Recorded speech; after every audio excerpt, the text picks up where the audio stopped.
Salut à toi, je suis ravi de t'accueillir chez moi, alors bienvenue et je te remercie d'ailleurs d'être présent. Maintenant, si je t'accueille chez moi, c'est certainement pas dans les meilleures conditions pour toi parce que si tu visionnes ces 3 vidéos qui vont suivre, c'est certainement parce que tu es fatigué, certainement parce que tu es épuisé, certainement parce que tu es peut-être en surcharge mentale. En tout cas, tu n'arrives pas à t'épanouir comme tu voudrais t'épanouir et tu sens une très grande fatigue, une très grande lassitude et tu n'as plus l'impression d'être maître en fait de ta vie.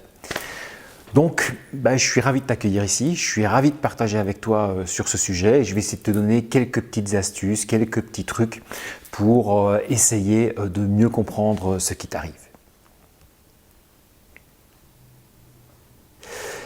Mais avant de commencer, je voudrais d'abord que tu te remercies parce que si tu fais cet effort-là, on sait bien que quand on est épuisé, qu'on est fatigué, qu'on est en surcharge mentale, qu'on est en stress chronique, très souvent, qu'est-ce qui se passe? C'est que j'ai très peu de temps pour moi-même. Or ici, tu prends du temps pour toi, donc si tu prends du temps pour toi, ça veut dire que tu as décidé de te prendre en considération et pour ça, je t'en félicite et tu dois, toi, t'en remercier. Alors maintenant, comme on va faire un petit bout de chemin ensemble, je voudrais qu'on se mette quelques petites règles. La première règle, c'est si vous entamez ce bout de chemin, j'aimerais bien que vous le continuiez jusqu'au bout. Parce que quand on commence quelque chose, c'est important d'aller jusqu'au bout. Et si ça ne vous intéresse pas, c'est bien, vous pourrez mettre une porte là-dessus et dire c'est pas pour moi. Et c'est pas comme ça que je vais m'en sortir. À l'inverse, vous pourrez dire tiens, là il y a des choses qui sont intéressantes à prendre et que je peux garder et éventuellement je voudrais continuer. C'est un petit peu comme un repas au restaurant. Je crois que quand on commence à rentrer au restaurant, on termine jusqu'à la fin. Peut-être que le repas n'était pas super bon, mais j'avais de la bonne compagnie, donc j'ai passé une bonne soirée. Ou à l'inverse, la compagnie était entre les deux, mais le repas était bon. Donc vraiment se dire que je vais jusqu'au bout et je prends cette démarche de prendre le chemin jusqu'à la fin sans abandonner. Deuxièmement, essayez d'associer ce moment où on va travailler sur vous-même, vous allez travailler sur vous-même, qui n'est pas toujours facile, associez-le avec quelque chose de plaisant. Prenez un bon thé, mettez-vous dans une pièce agréable, prenez ce moment pour vous, vous avez décidé de passer un peu de temps pour vous, donc rendez ça agréable, même si on parle de choses difficiles. Et vous allez voir, ça va déjà changer votre état d'esprit. Et le troisième point, c'est faites des exercices. À la fin de chaque vidéo, il y a des petits exercices. C'est simplement pour s'habituer à ne pas rester dans la sphère cérébrale, mais aussi de tout doucement amener ses émotions, les amener par écrit, noter, faire des liens. Et ça va valider ce que vous ressentez. Et grâce à ça, on va pouvoir travailler, on va pouvoir développer, on va pouvoir avancer dans votre bien-être et dans votre épanouissement. Essayez vraiment de prendre ces petits rituels avant que l'on se rencontre. Alors maintenant, j'ai envie de vous parler des mots que l'on met sur nos maux, donc sur nos souffrances. Et trop souvent, j'ai des gens qui viennent en me disant « Xavier, je suis en burn-out, Xavier, je suis en épuisement ». Ok, qu'est-ce que ça veut dire pour toi burn-out et épuisement? Et après 10 minutes, un quart d'heure de conversation, en tout cas d'entretien, je repère très rapidement qu'on n'est pas nécessairement en dépression, qu'on n'est pas nécessairement en burn-out. On est ok dans un épuisement, ok peut-être dans une phase de remise en question dans sa vie, mais est-ce que c'est pour ça que je suis en burn-out? Pas nécessairement. Je n'y suis peut-être pas encore dans mon burn-out. Il faut savoir que le burn-out, ça arrive généralement très brutalement et les conséquences sont assez difficiles parce qu'il va falloir 3 mois, 4 mois, 5 mois, 6 mois, voire 1 an pour pouvoir m'en sortir. Donc les stratégies vont être complètement différentes si je suis déjà dans le burn-out ou si je rentre dans un burn-out et que je m'en rends compte souvent avant. Et souvent, les gens s'en rendent compte avant. Et je vais vous donner un exemple.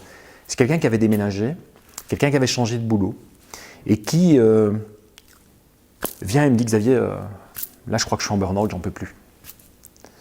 Et puis en discutant, je me rends compte qu'en fait, elle était dans une remise en question. Remise en question parce que on a changé de son travail et 6 mois après, c'était 4 mois ou 5 mois après, je pense, elle se posait beaucoup de questions. Est-ce que j'ai bien fait? Est-ce que j'ai pas bien fait?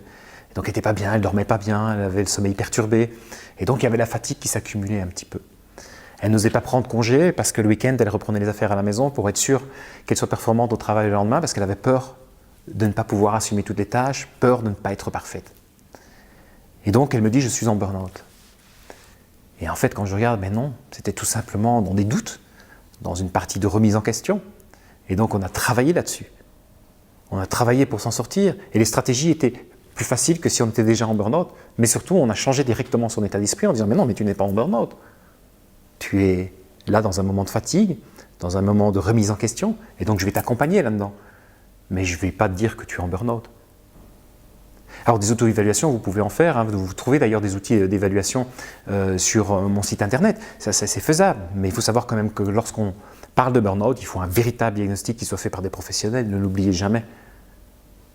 Parce que c'est vraiment important de ne pas se mettre des faux diagnostics qui vont entraîner des idées, qui vont entraîner de fausses croyances.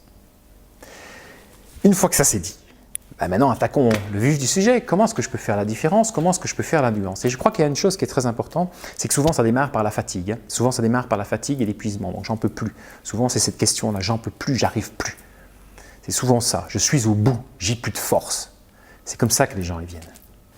Alors comment est-ce qu'on peut voir, comment est-ce qu'on peut essayer de percevoir la différence entre le réveil, l'épuisement et une fatigue qui s'installe? Alors je pense qu'il faut le prendre sur une échelle du temps.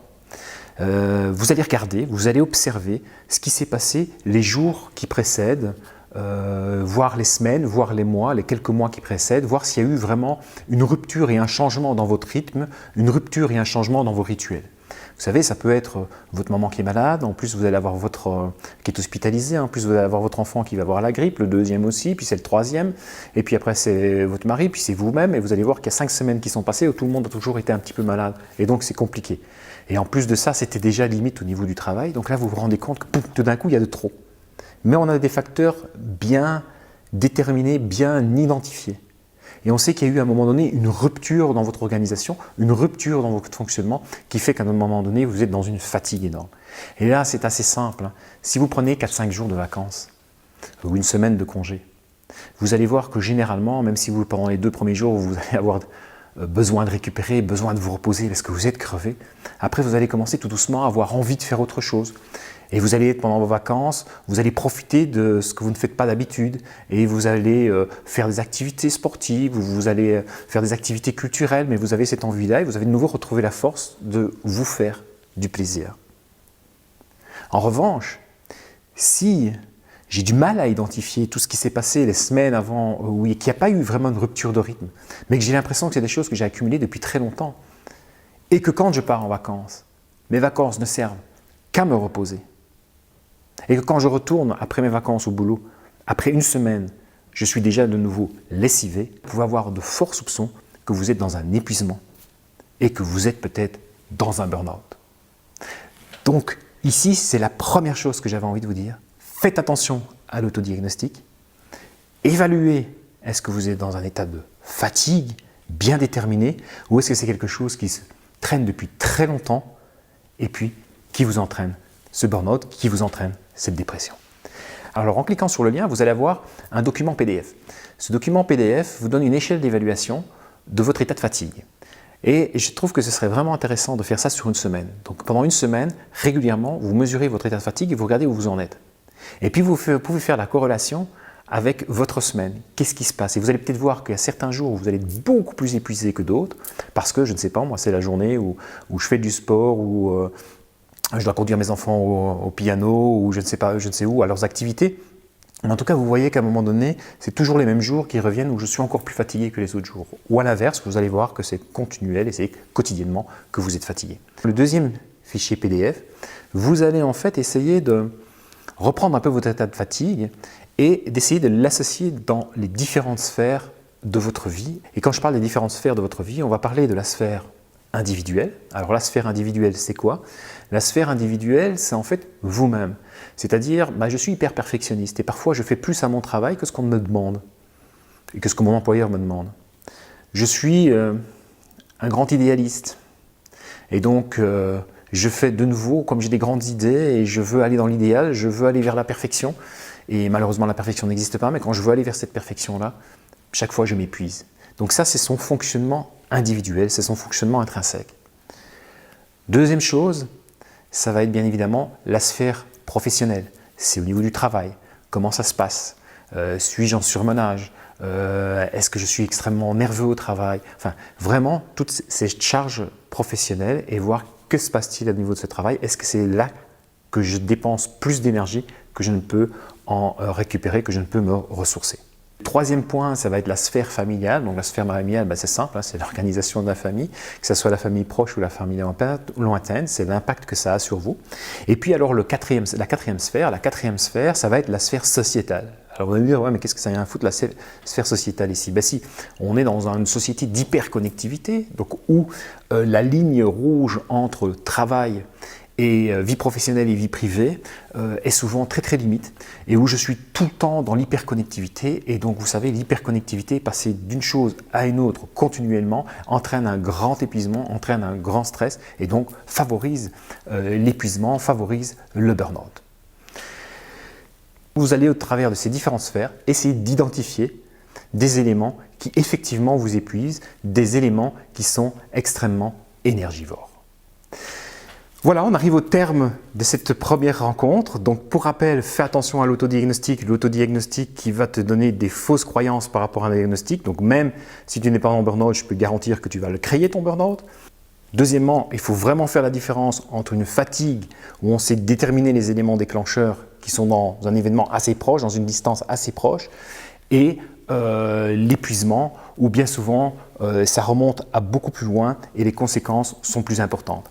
Et fais les exercices pour essayer de connaître les différentes sphères de ta vie qui sont les plus énergivores. Alors, une fois que tu as fait ça, tu reviens, on se retrouve ici, et n'oublie pas qu'en se retrouvant, il faut que tu amènes quelque chose qui te fasse plaisir. Voilà, je te souhaite vraiment une très belle journée, bon courage, bon exercice, bonne expérimentation.